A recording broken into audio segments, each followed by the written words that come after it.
I like this. I like the Okay. Underlord pickup, just because I you can throw down the Pit of Malice, and you can just cause so many problems with the positioning with the Underlord, with the clockwork too. You've got two different like little pieces on the field that you're trying to work around.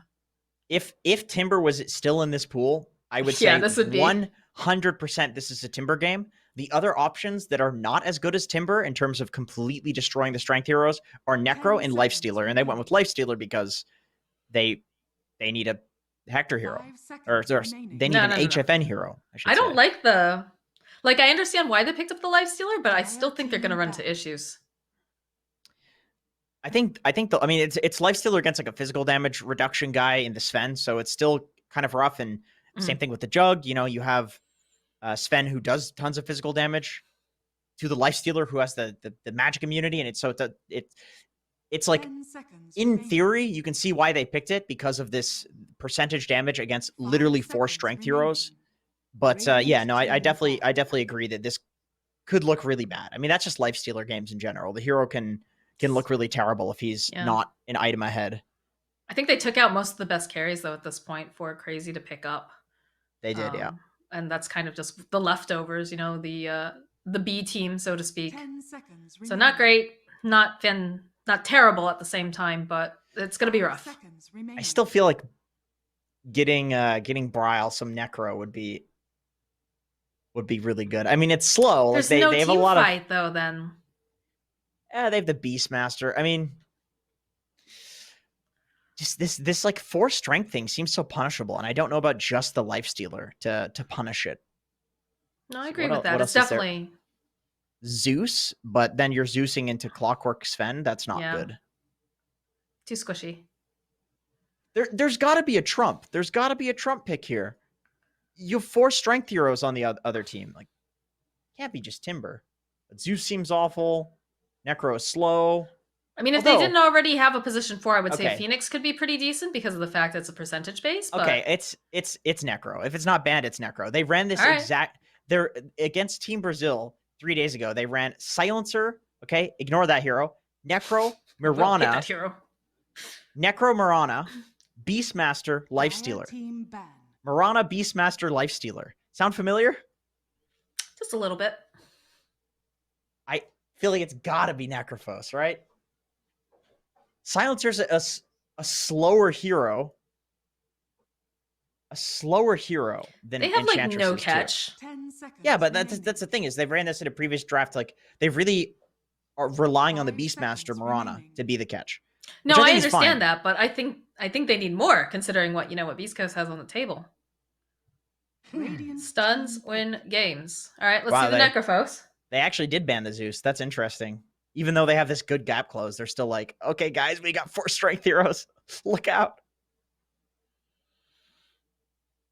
I would I be. think I would they be. I think they lose if they put Brile on Necrophos. I don't think that's like I get why you want that. I understand, but I just feel like they're not going to have enough. I feel like they can just walk into team fights with Necro and Dumpster, but we'll see. I mean, they're waiting a long time to pick this, so Yeah.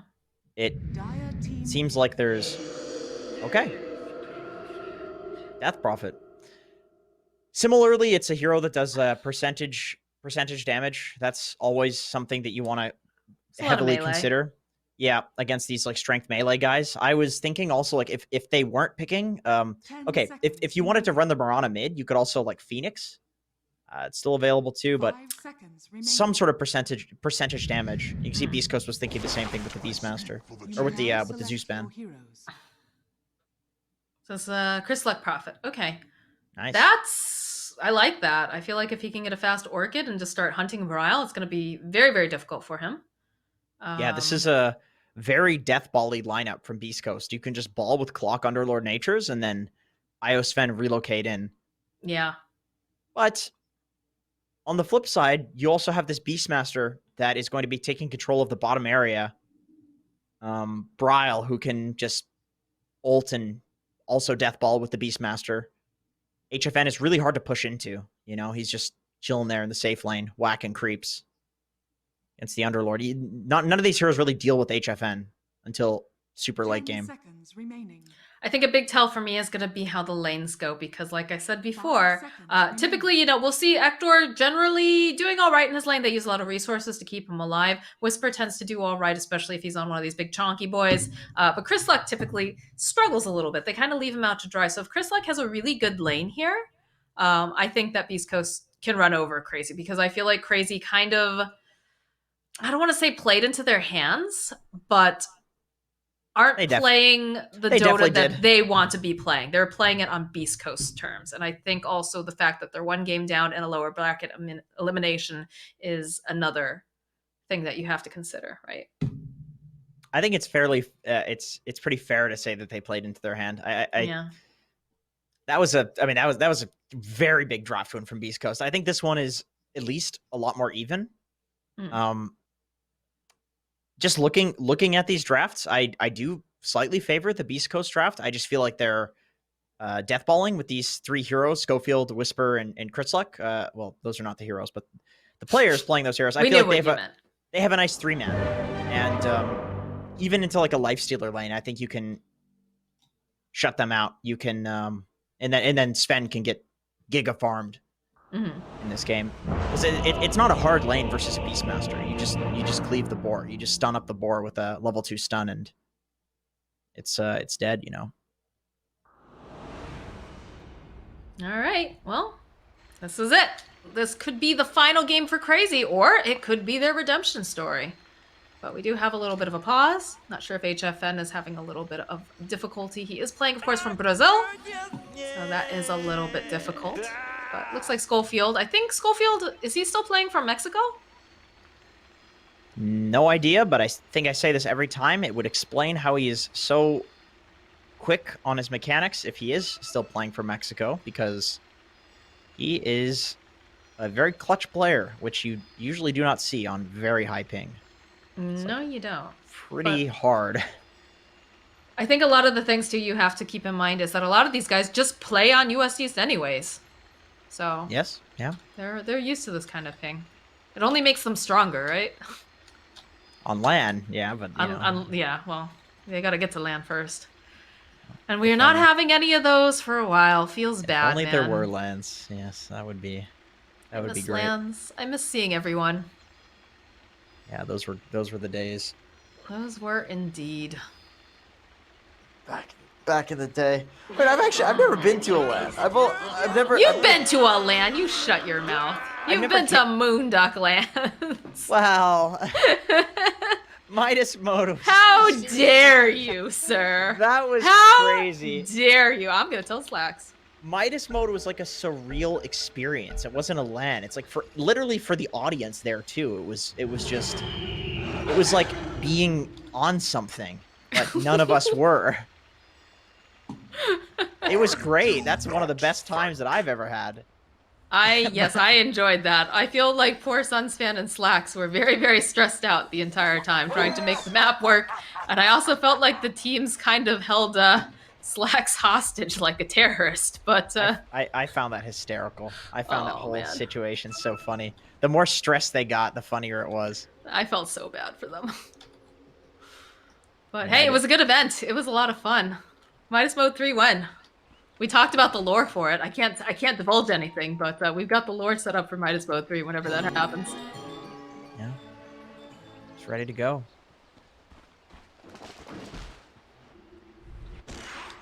Scouting out using this little tree baby here.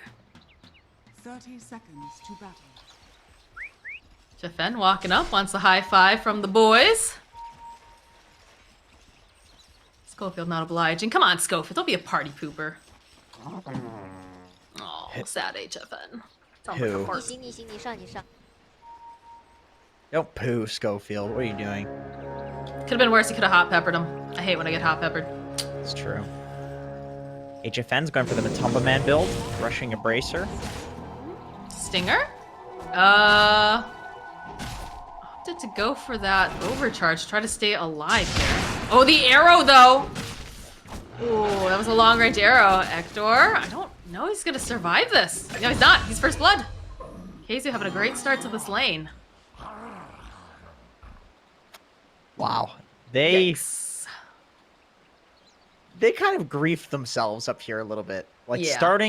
starting with that overcharge, that's going to be devastating in the lane. And then Hector starts out by dying too.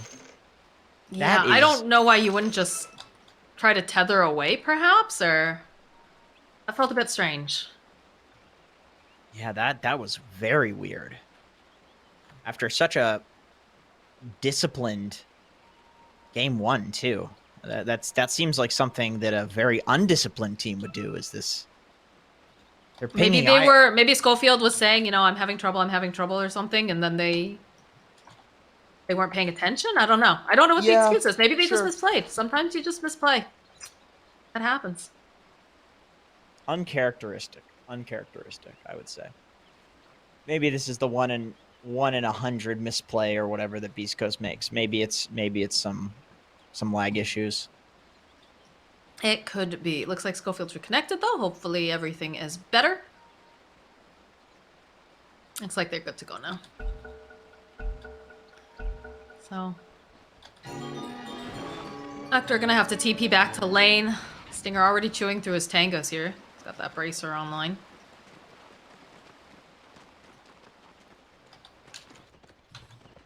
He gave a salve to Hector, so They have to. Ooh. Huh? Land another one of those arrows. Hector angry. This is tough for Stinger though. He doesn't have that tether. He's just getting clicked down here by Moon Meander too. Turn it back around again. Get a couple more moves of opportunity here. Getting too close.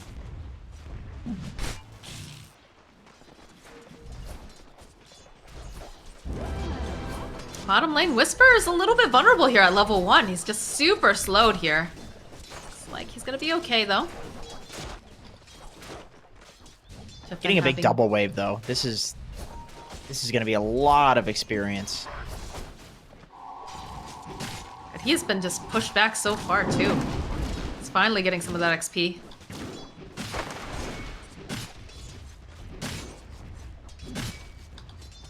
That's the middle lane going so far. Looks like Bryle's getting a little bit of a lead here. 8-1. 7-2 on Chris Luck though, not too far behind. Kind of surprised that he's doing so well here. Nature's Prophet very good against this hero. Bryle? Chris Luck. Seems Just like kidding, his he's lane's dead. going super well. Top lane though, Stinger. Sitting very, very low. Oof. He's I think he has something coming out for him soon. Does have the tether online too with the level 2, so. Radiant's courier has been killed. HFN's courier though gets sniped off. Moonmeander might find him. Oh, he's got the self. He's gonna go and tether though. He's gonna be fine. Pops that. Be able to heal up his core. He was just in tether range. If Hector was a little bit farther away there, I think Moonmeander gets the leap into arrow. Mm-hmm. Oh, Close he hits for the sure. arrow anyway. But He can't go that close. Not with Hector there. yeah, and the bracer too makes him so tanky on this Wisp. Yeah.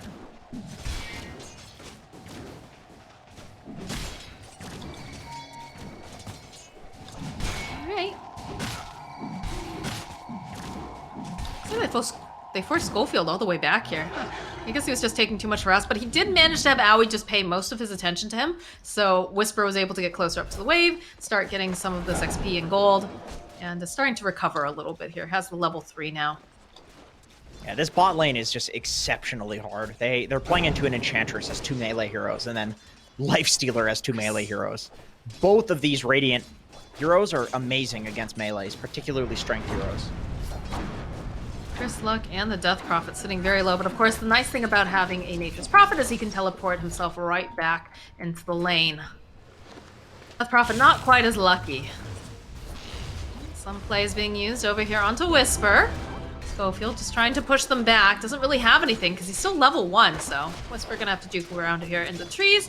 Pops himself a salve, and we'll just go right back in again. Stinger's Courier. Trying to get another salve out here. Trying to keep Hector nice and healthy, himself as well.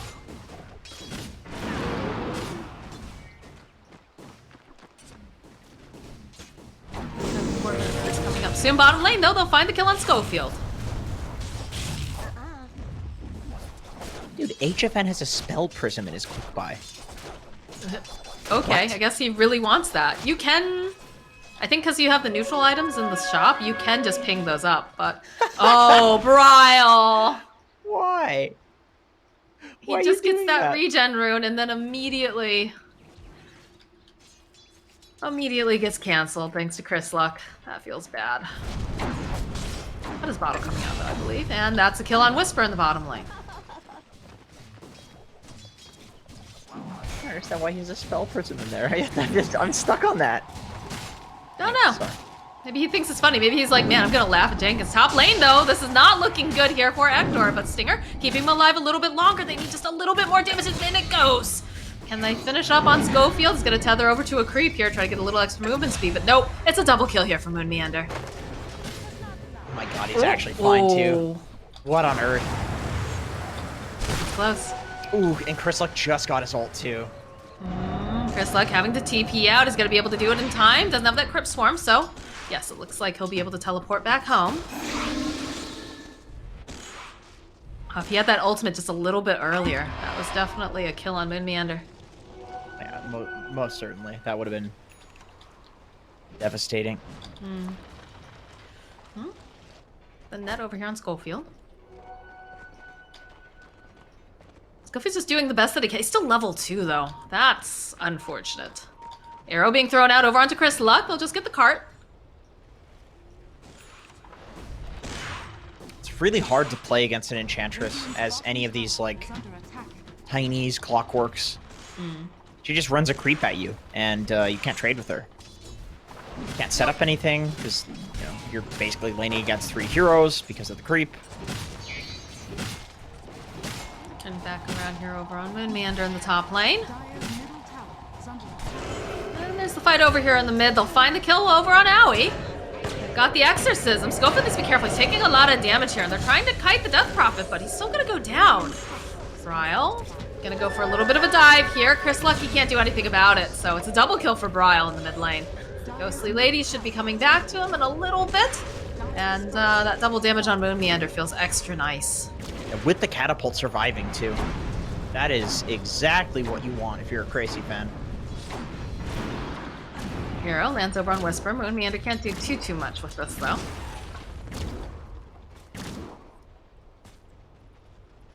Whisper does the typical TP in front of the tower, protected, Underlord. This is basically his entire contribution to any game. Alright, well, Chris Luck has come bottom now, so it looks like they've traded off since the Underlord TP to the mid lane. They're going to try to probably put some pressure on this tower.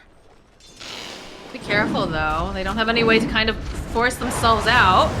Follow up, try to push them back. Chris Luck fighting here, wants to get the kill over onto Moon Meander. Has the Wrath of Nature, but it's just not quite enough to finish him off as that stomp comes through. HFN looks like he's going to have himself a little snack here, so they'll get the kill on him. They'll follow up, get a kill on Owie. Schofield now trying to run away. They don't have the Horse Stomp just yet. So it looks like he's going to be able to walk away from this engagement. But losing your mid like that definitely feels bad. Good call from Crazy to identify that they're trying to put this Nature's Prophet against the Lifestealer because Whisper can no longer lane there, and Whisper's better at defending towers. So it's like, okay, well, this guy, you know, he can lane against the Lifestealer, but Nature's Prophet just dies if you run at him. So yeah, we're not going to passively lane. We're going to kill him. That makes sense. Alright, so taking a look at CS right now. Top is Bryle, followed closely by HFN. Wow, it actually looks like the side of Beast Coast really kind of struggle busing a little bit here. A-stream picked up by Bryle. Not going to be able to do too much with it. Doesn't want to dive the tower too hard. As he went for a Helm Dome Rush build. It's very interesting. You don't usually see that these days. Oh, Underlord. Oh, gosh, yep. There it is. Wasn't expecting that at all. No exorcism used for that either? Nothing. Alright, well, Ector's gonna make his way over to the middle lane, throws out a stun over onto Owie, has that overcharge here. Should be a very dead Enchantress, plus the Wrath of Nature coming out from Chris Luck just to snipe it. A free kill on his way to farm those stacks. Pretty nice. I don't know who you can send to defend this top tower here. That's pretty difficult. Whisper doesn't even bother. He just heads mid. Yeah. I think the mid tower is more important anyways. It is, but it's like, you know, sometimes you can like Underlord ult mid if you're needed there. It's just that Hezu's so strong in this beast that I think if Whisper goes up there, he dies, and then they have nobody to defend mid, and then they lose both. Down goes the top tower. Crazy's in a good position to go and grab runes up here in the top area. So I'd assume that we'd see Beast Coast trying to make a rotation towards the bottom to secure up those other runes. And yeah, you can see Schofield's in position. I don't think HFN's going to be going over there unless it's part of his farming pattern. Which it isn't. We do have an invasion going on Stinger. I'll just say, alright, come on, let's go somewhere safer. I don't like this anymore. There's the Exorcism getting used in the mid lane. Over here onto Whisper. He's slowed down. We'll go try to drop down the Pit of Malice, but it's just too much damage. Whisper disappears, and that's going to be a middle tower going to the side of Crazy. Yeah, Whisper has no ult, so he can't do these like very aggressive defenses where he just runs in like that. It's the unfortunate problem of his laning going so poorly is that he just does not have the levels to do what you would normally like to do on Underlord right now, and also the items. You know, you need to be tanky enough to survive to actually get your ult off. It doesn't have either items or an ult. No, it doesn't. Getting closer and closer towards that Orchid here for Chris Luck. I think that's going to be very important, but it definitely feels like the tempo's a little bit off on the side of Beast Coast, whereas Crazy's really, you know, they're figuring out, all right, this is what we need to do. We need to go and punish Ektor because he's just going to farm nonstop. In fact, here we go again. The Science is going to get dropped over onto Stinger, and Ektor, they're going to try to run away, and he's slowed down just a little bit. The leaps come in. There's only so much that Stinger can do. He can't keep him alive, using everything in his arsenal to do it. Chris Luck now, too, also does not want to be here. Gonna get roared by Kazu. They'll close in really fast, get the kill on Chris Luck. Stinger trying to make his way over again, but just not enough when they're running at you with this kind of force. Yeah, this looks like a totally different team from the last game. Well, you know what? It kind of doesn't. I feel like the last game was really hard to run into Beast Coast, so there had to be a bunch of like evasive maneuvers happening, and it's not really something that's super popular in this patch. It's way more about group fighting and keeping pressure on, and Crazy's doing it in this game. Oh, the arrow! He turned back into it like the last second. Bryle's dominating. Hector has no game. No. There's we thought no it would for go him a to little farm. bit better. Well, they've just chewed through all of their towers so fast. You know, Chris Luck, I like the idea of this this Nature's Prophet, but it hasn't been able to make space. This is exactly why Crazy picked this Death Prophet instead of something like the Necro, and I think they probably would have picked Death Prophet even if the Zeus was still in the pool, because the tempo of this game that they're setting is just impossible for an Io Sven to keep up with, especially with an Underlord and a Nature's Prophet. Like, none of these cores do anything if they're playing from behind. I'm still surprised that they didn't opt to go for like an Invoker or something either. Schofield trying to make the plays, trying to make room, throws out the hook shot, just trying to slow them down. He's dead. Wrath of Nature comes out. Doesn't quite do enough here though. Owie though. A little bit frightened by that, so he'll back off. He's just hanging in the triangle. Chris Luck's there. He's the only one outside of the triangle. Well, he has to be. He's the only one who can, really. Yeah, exactly. I mean, you'd love for Whisper to be doing the same thing in another lane, but... I hear a reload coming in. Do they have detection, though? They've got some sentry wards, but let's make their way down. Bryle making his way over, has his eyes over here on Stinger. Goes for the Exorcism. Roar out over onto Stinger. He's not going back as poor Hector is left all alone without his buddy. Wow, that's a really clutch call that they pop the Exo and kill the Wisp before he reloads back out. That was like half a second left on that. And Wisp just gets out, and all these abilities are wasted. That is a very good call. A little bit of a smoke coming out now from the side of Crazy. The SA smoke, as Avo likes to call it, where you get a kill and you immediately smoke after and go for more. That's not an SA thing. It's an old Elite Wolves thing, apparently, is what they say, but... Knows that the Moran is there, but of course can leap out. Keizo already using the Roar, but Beast Coast playing scared right now. Don't feel like they want to go, and might be able to go get a pick off here on Owie. They'll go use the Wrath of Nature. It's a bounce, though. Dire's middle tower is under Yeah, Crazy attack. can just keep sweeping across, back and forth, and clearing Beast Coast out of their jungles.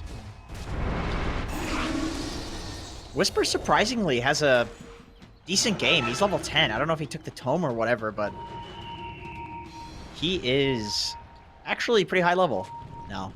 Ryle. They'll go, they'll drop that Pit of Malice. I'm just gonna Delta Split. They do have the Roar up on the Beastmaster in a couple seconds, so... I think right now, Beast Coast, you know, we talked about that game of cat and mouse. This is definitely the, definitely the time. Look at this, they relocate him over to the enemy triangle, because they know it's the only place that's safe to farm right now. We tether up here with Hector? Oh, No, that cut the feels wave. bad. Feels That very really bad.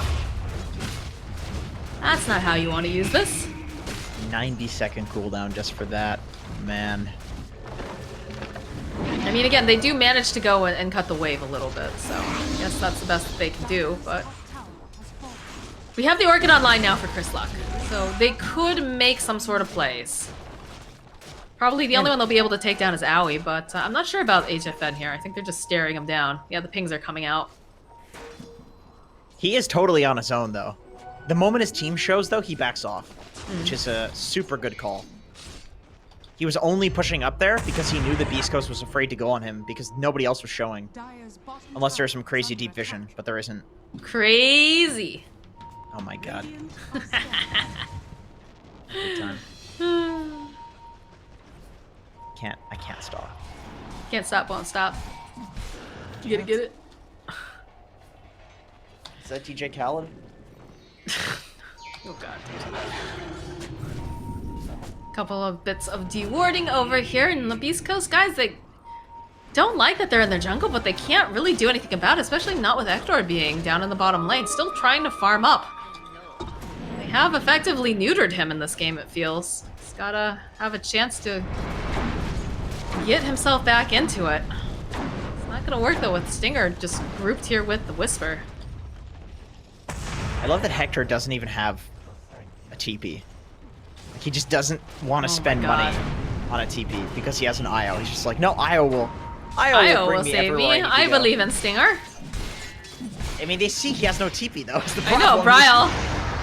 Bro. Well, I mean, in comes the Io, but he's just gonna die too fast. He's got 10, 9. He's dead. He's dead. And this is looking like Stinger's gonna be dead too. The Wambulance cannot save him today. Hector's a maniac. He looks so good when he's going. But when he's not, he looks Might hilarious. be a little tilted. They'll get the silence off over here on Bryle, but it doesn't matter. He's already got the exorcism. If they can burn him down, though, they'll find the opening. Arrow comes through over onto Schofield. It's a lot of damage. He's going to try to push them back. Does manage to buy himself a little bit more time, but will eventually fall as Chris Luck, having to sprout, teleport himself away. So, I mean, they ended up losing Hector. They lost Schofield, but they did finally take down Bryle. And that was an exorcism that they managed to go and fight him during. So, not the best, but could have been worse. Yeah, I mean, the thing is though, like at this point in a game of Dota, when you just have this much map advantage and everybody has so many items, it's like Moon has no leap charges left. He's dead. okay. Can they grab Kazu All right. is the other question. I don't think so. I don't think they're fast enough. And he's got a blink too. No way. No way. Hector goes back to farming. Double damage. Radiant's middle tower Chris is Luck. under attack. Very least, that's a little bit of extra farm. I don't think they're going to be looking for another fight right away, considering. Crazy's just gonna take Roshan, seeing that he just TP bot on Chris Luck. I mean, there is an Underlord. It's hard to fight Rosh against this hero, but he's not interested. No, I don't think he can do that. First Roche of the game, going to go over to the side of Crazy. Gonna have to see if they can survive a little bit long. Man, yeah, okay, Hector learned his lesson, bought himself a TP scroll. Just Loves one, him some IO, but Just one. just the one. Just in case his IO fails him. IO, I'm sorry, sir, it won't happen again. Please don't kick me. A lot of pings coming out that they can see that Kazu's handing, and he's also got a Lifestealer bomb inside of him, so Beast Coast just backing off for now. Oh, are they going to be able to go and grab Chris? Chris Luck changes his mind. That's going to be the Infest Bomb popping back out again. The Eul's gets used. Chris Luck is dead, and now Schofield is going to be next. Wow, he just melts. Yeah, Medallion and also Deso. I think they have double Medallion. Let's see. Oh no, just single Medallion. There's a Medallion over on the Enchantress. Oh no, they do have double Medallion. Yeah, they're going to go for the Solar Medallion thing. Very cool. It's a good plan. Makes sieging very easy with this Lifestealer. You just Rage, Medallion Solar him. Yep. Do the same thing to the Death Prophet when she actually has her ultimate up. Probably can just siege this high ground right now. Yeah, they absolutely can. And they still have the Aegis, too, don't forget. They got the first Aegis of the game. They're feeling very powerful. Exorcism's going to get used by Bryle. Whisper doing the best that he can, trying to just push out the wave. He needs the rest of his team, though, and I'm not sure they can fight into this Exorcism. They're too strong. So it's down again. HFN. A little bit greedy here. A couple of the impetus being thrown out. Whisper is going to get teleported back. Try to keep him alive. It's not how you want to be using that for sure. Another bit of Malice getting dropped over here. HFN still having that Aegis. That's going to get held into place. They should be able to go and burst him down here. Nobody's going to be able to heal right back up again. Turning around, starting to feast off of Whisper over on the side. HFN, the roar comes through though from KZ. Buyback now coming out from Schofield. Looks like Stinger will pop on the back line, so it's actually throwing out the stun. They want to try to punish Carl. He's got it just a little bit too far here, but the Eul's comes out. Buys him some more time. Chris Luck is chonked away here by HFN. Schofield with that hook shot. It doesn't matter. HFN just going to town. Owie's got himself a triple kill now because no one's paying attention over here to this little deer lady. There's an ultra kill on the position 5. HFN, though, perhaps he's gone just a little bit too far. He doesn't have that Aegis anymore, so he will fall as they leap forward. Chris Luck has bought back. Tries to climb back into his own fountain. He can't do it. Moon Meander. Now you can see those taunts coming out. Is it going to be enough? No, that's a rampage for Owie 2000. What is happening? Commendable from Owie that he didn't... Oh, Bryle. Oh, Bryle, you've waited around just a little bit too long. Although Hector's taking too much damage, he's going to fall. Sick Jubates. That was sick. Dude, Owie didn't even try to go for that rampage, by the way. He just turned around and kept hitting the racks, and he's like, well, I guess if Whisper's gonna walk in and die. And I watched him that entire time. I know he's the type of guy that's not gonna go for the rampage because he's just so focused on the win. The one guy that's not gonna go die for the rampage is Owie. I'm still so confused at what we just saw there. The dives, the rampages, Schofield. Oh, you can't run away if you're roared up, my friend. Schofield goes for the hook shot. Doesn't matter, though. They call the game for that one. So, a 1-1. Crazy bouncing back. Looks like a totally... I need to stop saying that, actually, because I feel like the first game, Crazy played really well. Crazy's a good team. They've been looking really great. They've I saw Kezu tweet something along the lines of like it's great to finally win or whatever, and I think that this is a team that the individual skill is extremely high, the potential is extremely high, and I think it's about time. It's about time they start winning because they should be a top tier team, and they're looking like it in these recent games. So even losing the first game, they looked really good. I think Beast Coast just like completely outdrafted them. So yeah. I think things are starting to kind of get together for Crazy. I think it depends on the patch too. But like generally speaking, you've got some incredible players on this team. Owie 2000, obviously, the big name. You've got Keizu, who's very well known for his very strong understanding of all these different heroes and how they fit together. HFN, of course, is a legend in the South American scene, especially the Brazilian scene. And then Moon and Bryle. Bryle's an upcoming player. Moon's been around forever too. So it's nice to see them gelling together. Beast Coast, they have these moments of brilliance, but then they also have these moments of just like, what are you doing? Which I can say I'm a Beast Coast fan. Like everybody knows, I am a Beast Coast fan. I love all the teams. But Beast Coast was one of the first SA teams besides Pain Gaming that really started to show up, that started to put South America on the map. But you still have these moments where you're watching and they're like, no, like being a Beast Coast fan means that your heart gets broken in half every single time. Like you watch them play because you're like, okay, they're doing well. What's happening? No. Why would you do that? And then you just keep going up and down all over the place with emotions. So, I mean, again, that's their charm, though. It's like they're just a bunch of psychopaths. You're emotionally invested in this team, and they just. Yeah. I don't even think that's an SA thing. It's like Beast Coast is they they've ascended beyond just being like a special SA team. Like they're a special team. Period. You know, like they're ridiculous. Sounds like an insult the way you just said that, but I know what you mean. I know. Well, it depends on if they're winning or losing, whether or not it's an insult. If well, they're like you said earlier, when Ektor looks good, he looks good. But then he has these moments where you're like, Ektor, you're farming the enemy jungle. You don't have a TP. Like, what are you doing, dude? Yeah, they're like impossible to get a read on. They're very much like OG in that sense. Where, but like, that's what makes them good too. So I mean, yeah, they dropped this sure. game. Crazy looks so good during all of this. But again, they're both really good teams. You don't know what's going to happen next. I say that Crazy sometimes is a little just more stable, especially since we've switched over to these regional online kind of tournaments. But that doesn't mean that, Beast Coast can't pull out a victory here. So game number 3 should be super hype, guys. I'm actually really, really excited. I'm going to take a short break, grab yourself a fresh Monster Energy, and I'll meet you back here in a couple minutes.